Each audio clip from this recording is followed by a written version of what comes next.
शैतानिर्रजीम बिस्मिल्लाहिर्रहमानिर्रहीम। एक मुल्क विच इंसानी हमदर्दी दा बादशाह सी। बादशाह बनने तो बाद उन्हें जिन्नी मीटिंग्स शुरू कीतियां इंसानी भलाई दियां शुरू कीतियां।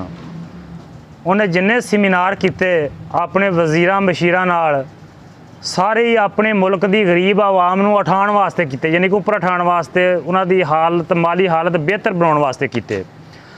उन्हें तमाम अपने जिन्ने भी सी वजीर मशीर उन्हां नूं बुलाया। उन्हां नूं बुलाउण तो बाद उन्हें दानश्वर बनाए, अपने मुल्क के जिन्ने भी अकलमंद लोग सी वो बुलाए, माहरे मुआशियात बुलाए, उस तो बाद प्रोफैसर बुलाए, उस तो बाद उन्हें जनाब जिन्ने भी पॉलिसी साज सी वो बुलाए। वो बुलाने तो बाद उन्हें जनाब उन्होंने दे जुम्मे एक गल लाई कि तुसी मैं अपने मखलूक नूं अपनी रियाया नूं अपनी रियाया की गुरबत ख़त्म करना चाहना वा। ये बारे तुसी मैनू कोई ऐसा लाहा अमल तैयार करके दिओ कि जिहड़ा मैं अपनी कौम अगे रखा तो मेरी कौम के हालात बेहतर हो जान। उन्होंने उस पर वर्क शुरू कर दिता, उस पर काम शुरू कर दिता। वो कम अज़ कम 500 सफ़े की किताब एक लिख के लै आए जिहदे च फार्मूले सी तरक्की करन दे। हर शोबे का अलहदा फार्मूला सी, यानी कि हकूमती अमूर तो लैके ते मजदूरी तक उहदे विच उन्हें जनाब वो नुस्खे उन्होंने तहरीर कर दिते कि अगर इन्हां ते अमल किया जाए तो मुल्क भी तरक्की करेगा, आवाम भी तरक्की करेगी, गुरबत घटेगी और जिहड़े लोग आ वो इंसाफ वाले पासे आउणगे। तो बादशाह ने जदों एड्डी मोटी किताब लिखी उन्हें मुस्तरद कर दी। उन्होंने कहा नहीं ये मवाद ज़्यादा वा, इनू घटाओ। वो फिर चले गए, फिर उन्होंने वर्क किया। अगे 500 सफ़े की किताब सी, उन्होंने 250 सफ़े की कर दी। आके बादशाह की खिदमत उन्हें पेश कर दी। उन्होंने कहा ए लो जी, ये असी तमाम फार्मूले दर्ज कर दिते आ, जे ते अगर वजीर अमल करनगे तुहाडे तो लैके एक पिंड के आम गरीब तक हर दा फार्मूला अलहदा असीं इह पेश करता। अगर उत्ते अमल करूगा तो गुरबत की लकीर चों भी निकल जाएगा, वो माली हालात भी ठीक हो जाएंगे और वो अच्छी जिंदगी गुजारने के काबिल भी हो जाएगा। वो लेकिन बादशाह ने जो 250 सफ़े की किताब वेखी उन्हें वो भी मुस्तरद करती। उन्होंने कहा यह भी ज़्यादा वा जनाब। उन्होंने फिर उत्ते मेहनत शुरू कर दी। फिर उन्होंने 125 सफ़े की किताब बनाई, बादशाह की खिदमत पेश की।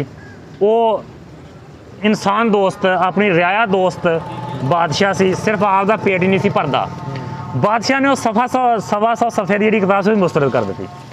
करद्या एक सफ़े ते आ गए माड़े मुआशियात जिन्ने भी सी, एक सफ़े ते आ गए। एक सफ़े तो बाद एक बड़ा दना मारे मुआशियात सी, उन्हें हर शै कट के तो 3 लफज लिख के बादशाह की खिदमत पेश करते। आख्या बादशाह सलामत, ये 3 लफज आ अगर तुम लागू कर देवें, लेकिन तेनों लागू अपनी ज़ात तो करने पैने आ। अपनी ज़ात तो बाद तेनों अपने वजीरां मशीरां ते करने पैने आ। तेनों अपने वजीरां मशीरां तो बाद अपनी ब्यूरोक्रेट ते करने पैने आ। ब्यूरोक्रेट ते करन तो बाद ये तेनों अपनी इंतजामिया और अदलिया ते करने पैने आ। अगर तू ये करन च कामयाब हो गया, क्योंकि थोड़े लोग आ, उस तो बाद असी तेनों इस चीज़ का तेनों जिहड़ा यकीन दोने आ कि ये तमाम सरहदां ते नाफज हो जाएगी। तेरे मुल्क की शमाल तो लैके जनूब तक, मगरब तो लैके मशरक तक तमाम इंसानां ते नाफज हो जाएगा। वो हाई साहब लफज की सी? वो 3 लफज सी जी। सब तो पहला लफज सी मेहनत, दूसरा लफज सी ईमानदारी, तीसरा लफज सी सबर। आख्या अपनी ज़ात तो तुर के अपने वजीरां मशीरां ब्यूरोक्रेट इन्हां तो चलद्या तमाम इंसानां ते नाफज कर दे, तेरा मुल्क गुरबत की लकीर चों निकल जाएगा, खुशहाली आ जाएगी और तू देखेगा कि दिन दुगनी रात चौगनी तेरा मुल्क तरक्की करेगा।